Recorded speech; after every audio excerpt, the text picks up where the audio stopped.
ஐரோப்பாவுக்கு இடையில் விரிந்த Russia Ural மலைகள் பிரிக்கும் இரண்டு கலாச்சார உலகங்களை பார்க்கலாமா வாங்க. ரஷ்யா உலகிலே மிகப்பெரிய நாடு என்பதால் அது ஆசிய மற்றும் ஐரோப்பிய கண்டங்களில் பரவி உள்ளது. யூரல் மலைத்தொடர் இந்த இரண்டு பகுதிகளையும் பிரிக்கிறது.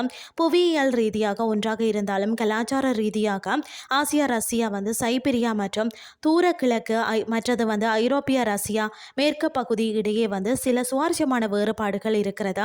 அவற்றின் முக்கிய கலாச்சார வேறுபாடுகள் தான் என்னன்னு சொல்லி பார்க்கலாம். மக்கள் தொகையும் வாழ்க்கை முறையும். ஐரோப்பிய ரஷ்யாவின் 75% மக்கள் இங்குதான் வாழ்கிறார்கள். மாஸ்கோ மற்றும் செயின்ட் பீட்டர்ஸ்பர்க் போன்ற நகரங்கள் இங்குள்ளதால் வாழ்க்கை முறை மிகவும் வேகமாகவும் நவீனமாகவும் ஐரோப்பிய பாணியிலும் இருக்கும். ஆசிய ரஷ்யா இங்கு நிலப்பரப்பு அதிகம், ஆனால் மக்கள் தொகை மிக குறைவு. இங்குள்ள மக்கள் பார்த்தீங்கன்னா இயற்கையோடு இணைந்த அமைதியான மற்றும் பாரம்பரியமான வாழ்க்கை முறையை பின்பற்றுகிறார்கள். அது மட்டும் இல்லாமல் கடினமான வானிலையை தாங்க மனதிடம் இவர்களிடம் அதிகமாக. இன மற்றும் மத வேறுபாடுகள் பார்த்தீங்கன்னா ஐரோப்பிய ரஷ்யா இங்கே பார்த்தீங்கன்னா ஸ்லாவிக் இன மக்கள் அதிகம். ஆர்த்தடாக்ஸ் கிறிஸ்தவம் முதன்மையான மதமாக உள்ளது. கலாச்சாரம் பெரும்பாலும் கிழக்கு ஐரோப்பிய நாடுகளை ஒத்திருக்கும். ஆசிய ரஷ்யா இங்கே பன்முகத்தன்மை அதிகம். மாங்கோலியர்கள், துருக்கியர்கள் மற்றும் பழங்குடியின மக்கள், எடுத்துக்காட்டாக புரிய ஆட்கள், டாடர்கள் வாழ்கின்றனர். இதனால் இங்கு பௌத்தம், இஸ்லாம் மற்றும் பழங்கால சாமனிசம் போன்ற வழிபாடு முறைகளை காணலாம்.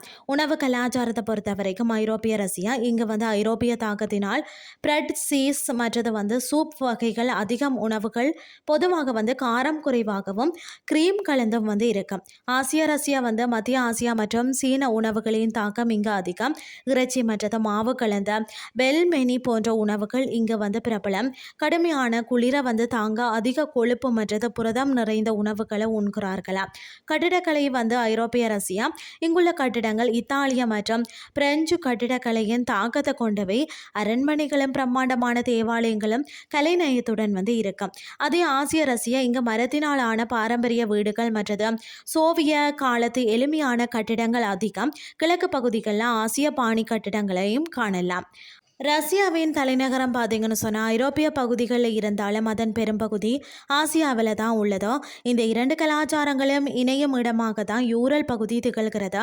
எகிப்து மற்றும் ஐரோப்பிய கலாச்சாரம் போல் ரஷ்ய கலாச்சாரம் என்பது இந்த இரண்டிற்கும் இடைப்பட்ட ஒரு தனித்துவமான யுரேசிய அடையாளத்தை கொண்டுள்ளதுன்னே சொல்லலாம்.